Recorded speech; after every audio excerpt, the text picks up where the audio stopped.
గోరక్షకుడు భక్త గోపాలుడు. ఉత్తర ప్రాంతంలో కమలావతి అని పేరుగల నగరంలో ఒక గొల్లవాడు నివసిస్తుండేవాడు. అతని పేరు గోపాలుడు. అతని వృత్తి కూడా పేరుకు తగినదే. గోసంరక్షణ చేసేవాడు. గోపాలునికి చదవటం వ్రాయటం రాదు. అతనెప్పుడూ ఓ కథ వినలేదు, పోనీ ఏ వార్తను వినలేదు. ఆచారం గాని ఆలోచన గాని అతనికి లేదు, తెలియదు. ఆచార వ్యవహారాలుగా చెప్పబడే వాటిలో మహత్వమూ లేదు, విశేషమూ లేదు. నిజమైన ఆచారం అంటే భగవంతునికి అనుకూలంగా వర్తించటమే. నిజమైన విచారం అంటే సర్వదా భగవంతుని నామోచ్చారణ చెయ్యడమే. ఇలా చెయ్యనివాడు భగవంతుని ప్రేమకు పాత్రుడు కాడు. అయితే గోపాలుడు నిజమైన ఆచార విచారాలు కలవాడు. అతడు రోజంతా అడవిలో ఆవులతో పాటు తిరుగుతుంటాడు. ఇల్లు వాకిలి భార్యా పిల్లలు కలవాడు. వారిని గురించి పెద్దగా పట్టించుకోడు. ఇంటికి వెళ్ళడం కూడా తక్కువే. భార్య అతనికి అన్నపానాదులు పంపిస్తుంటుంది. గోపాలుడు ఆహారాన్ని తిని పశువులను మేపుకుంటూ తిరిగేవాడు. అతనిలోని సుగుణమేమిటంటే శ్రీహరి యొక్క పావన నామం అంటే అతనికి ప్రీతి ఎక్కువ. ఆ నామాన్ని ఉచ్చరిస్తూ అలా ఉచ్చరించడం శుభప్రదంగా భావించేవాడు. ప్రొద్దున సాయంత్రం శ్రీహరి యొక్క పరమ పవిత్ర నామోచ్చారణ చేస్తూ జీవిస్తున్నాడు. అలా చేసేవాడు నిజంగా మహాత్ముడే. భక్త తులసీదాసు ఇలా అంటాడు: రామసేవకుడు సర్వదా భయరహితుడు. నీచజాతి వాడైనా నిరంతరం రామనామం జపించువాడు నిజమైన మహాత్ముడు. గొప్ప కులంలో వాడైనా హరినామాన్ని కీర్తించని వాని జీవితం వ్యర్థం అంటాడు. రోజులు దొర్లిపోతున్నాయి. గోపాలునికి 50 సంవత్సరాలు వెళ్ళాయి. తోటివారు అతన్ని ఎగతాళి చేసేవారు. రామరామ అంటుంటే వైకుంఠం నుండి విమానం రాదు అనేవారు. ఆ మాటలు అతనికి చాలా అసహ్యం అనిపించేది. అయినా వారికి అతడు సమాధానం ఇచ్చేవాడు కాదు. ఒక రోజున ఓ సాధువు ఆ దారిన వెడుతూ గోపాలుని కొందరు వేలాకోలం చెయ్యడం చూసి వారితో సాధువు ఇలా అన్నాడు: అయ్యా, మీరు పెద్ద పొరపాటు చేస్తున్నారు. నిజంగా నమ్మకం కలిగి భగవంతుని పవిత్ర నామం స్మరించేవాడు దుఃఖపూరితమైన ఈ సంసార సాగరాన్ని తరించుతాడు. బ్రహ్మలోకాన్ని మించిన సుఖస్వరూపమైన పరమాత్మ యొక్క పరంధామం ప్రాప్తిస్తుంది. ఈ ముసలి గొల్లవాడు అంతగా ఏమీ తెలియనివాడైనా భగవంతుని నామోచ్చారణం చేస్తున్నాడు. అటువంటి నామోచ్చారణం ఎంతో గొప్పది. భగవంతుని నామోచ్చారణం కారణంగా ఒక ఉత్తమ గురువు లభించుతాడు. తెలుసుకోకుండా నిప్పుని తాకినా అది చురుక్కు మనక మానదు. అదే రీతిగా భగవంతుడి నామోచ్చారణం చేస్తే సకల పాపాలు పటాపంచలైపోతాయి. ఎవడైనా మూర్ఖుడు వేలాకోలంగానైనా అలా పావన నామోచ్చారణం చేస్తే తప్పక అట్టివానికి మంచి గురువు లభించి ఉత్తమ మార్గంలోకి తెచ్చేవాడు లభించుతాడు. చివరికి అట్టివాడు కూడా ఉద్ధరింపబడతాడు. సాధువు చెప్పిన మాటలు విన్న ఆ వేలాకోలం చేసేవారు సిగ్గుపడిపోయారు. గోపాల చర్వాహకుడు ఈ మంచి మాటలు విన్నాడు. సాధువు చెప్పిన మాటలు, ఆ స్వరూపం యొక్క మహిమ మనసులో ఓ రకమైన విలక్షణ ప్రభావాన్ని కలిగించింది. గోపాలుడు సాధువు దగ్గరికెళ్ళి అతని పాదాలు స్పృశించి గురుదీక్షణ ఇవ్వండి అని ప్రార్థించాడు. ఇతడు సాధువు. ఇతన్ని గురువుగా పొందుదామన్న అభిప్రాయాలు కలగడం మూలంగా ఉచ్చశ్రేణి మానవుడయ్యాడు. అంతేకాదు, హృదయంలో భగవత్ ప్రేమ గురించి ఆలోచన చేస్తున్నాడు. గొల్లవాడి ప్రార్థన ఆలకించిన సాధువు స్వభావ సిద్ధమైన దయతో, ఏమయ్యా చూడు, నేనే నీకు గురువు కావలసిన అవసరం లేదు. కానీ నీకు గురువు తప్పక ఉండాలి. నడిపేవాడు లేకుండా నావ నడవదు. అలాగే భయంకర తరంగాలతో కూడిన సంసారం అనే సముద్రాన్ని ఈది ఇంకో ఒడ్డు అనే స్వర్గధామం చేరి నీవు నిర్భయంగా ఉంటావు. నువ్వు కూడా అప్పుడు ఓ ఉత్తముడివి కాగలవు. పరమ కారుణ్యమూర్తి అయిన భగవంతుని దయ వల్ల ఆయన దర్శనం పొంది కృతకృత్యుడవవుతావు. గోపాలక, ఇంతవరకు ఎందరో భక్తులు భక్తి కలిగి ఉద్ధరింపబడ్డారు. ఈ దారిలో ఎందరో సాధు పొంగవులు వస్తూ వెడుతుంటారు. అటువంటి మహాత్ముల దర్శన భాగ్యం వలన పాపుల పాపమంతా తుడుచుకుపోతుంది. మనస్సప్పుడు సాత్విక భావాలతో శాంతిగా ఉంటుంది. ఆ మాటలు వింటేనే ఆనందం ఉప్పొంగుతుంది. అందుచేత మహాత్ముణ్ణి గురువుగా స్వీకరించు అన్నాడు. సాధువు చెప్పిన మాటలు విన్నంతనే గోపాలునికి ప్రభువు దర్శనం అవుతుందని అనిపించగానే చాలా ఆనందం కలిగింది. అతని హృదయం ఉత్సాహంతో నిండిపోయింది. ఈ మాటలు చెప్పి సాధువు తన దారిన తాను వెళ్ళిపోయాడు. గోపాలుడు ఒక గురువుని ఆశ్రయించాలని నిశ్చయించుకున్నాడు. తన కోరికని స్నేహితులకు చెప్పాడు. ఉత్తమ గురువు ఎక్కడ లభిస్తాడు? ఎలా సంపాదించడం? ఎందుకు దొరకడు? సాధువు అందుకు మార్గం కూడా చెప్పాడు కదా. ఈ మార్గంగా ఒకరు కాకపోతే ఇంకొకరు ఎవరో ఒకరు దొరుకుతారు. అటువంటి గురువు దొరకడం సంభవించితే వారికి నేను అప్పుడే తీసిన ఆవు పాలనిస్తాను. వారు సుముఖులవుతారు. నేను వారిని అడుగుతాను, స్వామి, మీ నుండి విశేష జ్ఞానాన్ని కాక నాకు తెలిసేపాటి కొద్ది జ్ఞానాన్ని ఉపదేశించండి. నాకు చిన్న చిన్న విషయాలు చెప్పండి. మీ దయ వల్ల వాటిని పాటించుతాను. నాకితరత్ర జంజాటమేమీ లేదు అంటాను. నన్నప్పుడు గురువు శిష్యుడిగా స్వీకరిస్తారు అన్నాడు గోపాలుడు. అతని మిత్రులందరూ ఆ మాటలు విని పక్కున నవ్వారు. గోపాల చర్వాహుడు ఇప్పుడు మంచి గురువు ఎవరు, ఆయన్నెలా పొందటం అని గురువుని అన్వేషించడంలో ఉన్నాడు. అతను ఆ అన్వేషణలో ఉండగానే రోజులు దొర్లిపోతున్నాయి. గురువుని పొందాలన్న కోరిక గోపాలునిలో హెచ్చసాగింది. ఇంతవరకు అతడి పని గోవులని కాచటంగానే ఉంది. ఇప్పుడు ఇంకో కొత్త పని. ఇప్పుడు గోపాలుడు పాత పని అలా ఉంచి రాజమార్గం వైపు వెళ్ళి అక్కడ ఓ చోట కూర్చుండి వచ్చే పోయే వారి ముఖ కవలికలను కనిపెడుతూ గురు లక్షణాలు గల వ్యక్తి కోసం ఎదురు చూస్తున్నాడు. దారిన పోయే వారిని చూస్తూ, మీరు సాధువులు రావటం ఏమైనా చూశారా అంటూ ప్రశ్నిస్తున్నాడు. ఒక్కోసారి ధైర్యం చాలక దుఃఖపడుతుండేవాడు. నిజమైన కోరిక సఫలం కావడానికి ఆలస్యం ఉండదు. మంచి గురువు కోసం ఎదురుతెన్నులు చూస్తే భక్తుణ్ణి వెదుక్కుంటూ భగవంతుడే దిగి వస్తాడు. అటువంటి ఉత్తమ శిష్యుడికి బోధించడానికి ప్రేమగల భగవంతుడు ఏదో రూపంలో తన భక్తుణ్ణి చేరతాడు. అటువంటి శుభదినం రావాలి. ఎంతో ఆదుర్దాతో ఉన్న గోపాలునకు గురువు దొరకడంలో ఆలస్యం కాలేదు. ఒకనాడు భగవంతుని దయ వల్ల గురువు కోసం గోపాలుడు ఆలోచిస్తుండగా భగవంతుని ప్రేరణ వలన ఒక పరమ భాగవతోత్తముడైన సాధువు ఆ వైపుగా వెడుతున్నాడు. ఆ మహానుభావుణ్ణి దూరం నుంచి చూస్తూనే గోపాలుని హృదయం సంతోషపడింది. ఆ సాధువు యొక్క విలక్షణమైన ముఖలక్షణాలను గమనిస్తున్న గోపాలుడు బిగ్గరగా కేకవేశాడు, అయ్యా, నన్ను ఈ సంసార సాగరం నుంచి తరింపజేయగల గురుదేవులు అదుగో వస్తున్నారు. నా గురువుకు శుద్ధమైన పాలు ఇస్తాను అనుకుంటూ గోపాలుడు పరుగున వెళ్ళి ఆవు పాలు తీయడానికి కూర్చున్నాడు. శిష్టుడు, సౌమ్యుడు, తేజోమయుడు అయిన ఆ మూర్తి అతని సమీపానికి వచ్చాడు. పాలు తీయడం మాని గోపాలుడు ఆయనని సమీపించుతూ, ఓ మహానుభావ, ఆగండి, కొంచెం పాలు తాగి వెళ్ళండి అన్నాడు. గోపాలుని చేతిలో పాలచెంబు, కాపలా కాచేటప్పుడు ఉపయోగించే చేతికర్ర ఉన్నాయి. ఆ సాధువు గోపాలుని పిలుపు విని ఆగాడు. ఆ పిలుపులో ఆదుర్దా కనిపిస్తోంది. గోపాలుడు సాధువును సమీపించి ఆయన పాదాల మీద వాలిపోయాడు. చాలా సరళమైన రీతిలో, అయ్యా, ఈ సంసార సముద్రాన్ని దాటించండి. ఇవిగో ఈ పాలు త్రాగండి. నాకు చిన్న ఉపదేశం ఇచ్చి నన్ను కృతార్థుణ్ణి చెయ్యండి. పాలచెంబు, కర్ర క్రింద పెట్టి తన చేతులతో సాధువు పాదాలు గట్టిగా పట్టుకొని, అయ్యా, నాకు ఉపదేశమిచ్చి నన్ను ఉద్ధరించండి. మీరు సరేనంటేనే కానీ మీ పాదాలు విడువను అన్నాడు. సాధువు ఇదంతా చూసి నోటి మాట లేకుండా నిలుచుండిపోయాడు. గోపాలుని భక్తిభావాన్ని చూస్తున్న ఆయన మనస్సు కరిగింది. గోపాలుడు తన కన్నీటితో ఆయన పాదాలు తడుపుతున్నాడు. సాధువు హృదయం ద్రవించి గోపాలునిపై విశ్వాసం కుదిరింది. ఆయన గోపాలునితో, ఓయి, లేచి కూర్చునుము, నా పాదాలు విడువుము, నీ గృహానికి నడు. అక్కడ పవిత్రమైన ప్రదేశంలో ఏకాంతమందు నీకు దీక్ష ఇస్తాను. నీ శరీరం చూస్తుంటే చాలా రోజులుగా స్నానం చేసినట్లు కనపడడం లేదు. మొదట నువ్వు స్నానం చెయ్యి అన్నాడు. గోపాలుడు ఆయనతో, నేను వనంలో ఉండి కేవలం ఆవులను మేపుకుంటాను. నాకు గృహ సంబంధంగా ఏ చింత లేదు. నేను ఇంటికి కూడా ఎక్కువగా వెళ్ళను. స్నానాదులు చేయాలన్న సంగతి నాకు తెలియదు. ఇక్కడ ఈ క్షణాన మీరు నాకు ఉపదేశం ఇవ్వండి. ఇంటి దాకా వెళ్ళేంత ఆలస్యాన్ని నేను సహించలేను అన్నాడు. ప్రేమ కలిగి ఉంటే ఏ బంధనాలు అడ్డురావు. సత్యమైన కోరిక సఫలం చేయడానికి ఏ ప్రేమలు బంధాలు అడ్డుగా ఉండలేవు. సాధువు అతని ప్రీతిపూర్వకమైన ఆతృతని అర్థం చేసుకొని ద్రవించిపోయాడు. అతనితో ఇలా అన్నాడు, తమ్ముడు, సరే, నేను నీకు ఇక్కడే ఉపదేశం ఇస్తాను. కానీ దీక్ష తీసుకునే ముందు నువ్వు ఒక ప్రతిజ్ఞ చేయవలసి వస్తుంది. చిన్న వ్రతధారణ ఒకటి నువ్వు చేయాలి. మరి నేను చెప్పినట్లు చేస్తావా? గోపాలుడు ఆయనతో, ఓ సజ్జన శ్రేష్ఠుడా, నేను తప్పక చేస్తాను.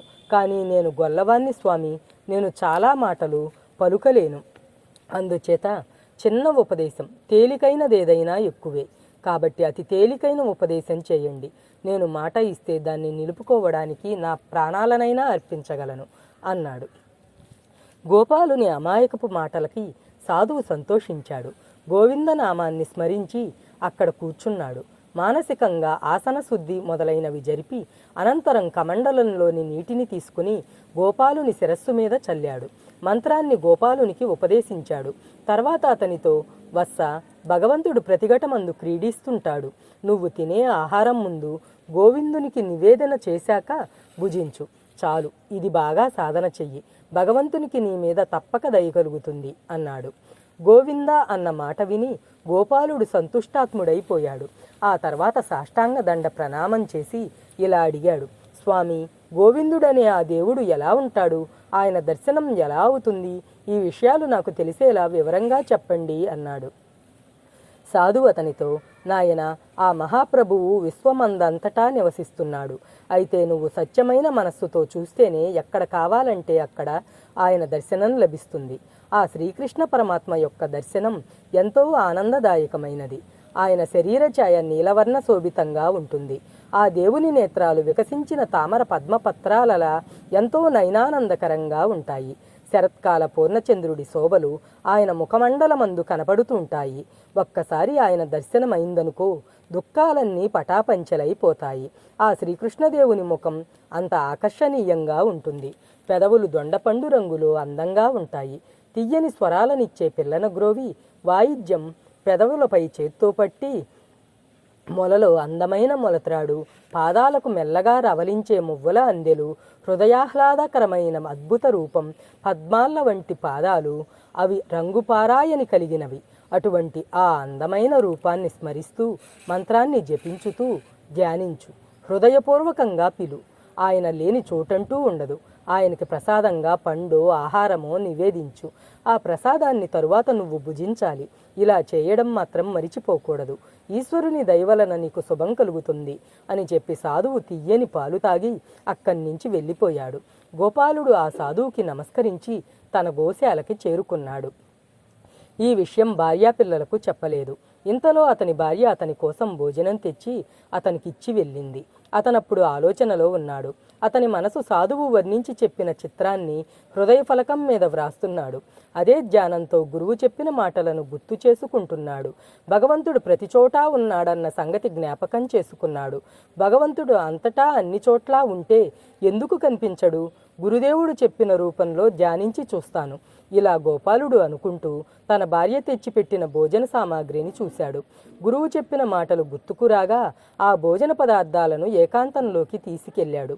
దాని మీద జలం చల్లి తులసీదళం ఉంచి కన్నులు మూసుకొని ధ్యానిస్తూ భోజనం నివేదించడానికి 2 చేతులు జోడించి, ఓ గోవింద, ఇవిగో రొట్టెలు ఇక్కడ ఉంచాను, వీటిని స్వీకరించు. మా గురువుగారు చెప్పారు, భగవంతునికి మొదట నివేదించి ఆ ప్రసాదాన్ని స్వీకరించాలి అని. కానీ భగవంతుడు వచ్చి ఆ ప్రసాదాన్ని తీసుకోలేదు. అందుకు గోపాలుడు చాలా బాధపడ్డాడు. ఆ రొట్టెలను అడవిలో పారేసి గోశాలకొచ్చి కూర్చున్నాడు. అతడు రాత్రి ఏమీ తినలేదు. 2వ రోజు మధ్యాహ్నం అతని భార్య మామూలుగా భోజన పదార్థాలు అక్కడ పెట్టి వెళ్ళిపోయింది. ఆ రోజు కూడా ఏకాంతంలో కూర్చుండి భగవంతుణ్ణి పిలిచాడు. గోవిందుడు రాలేదు. భోజనం చెయ్యనూ లేదు. గోపాలుడికి చాలా ఆకలి వేసింది.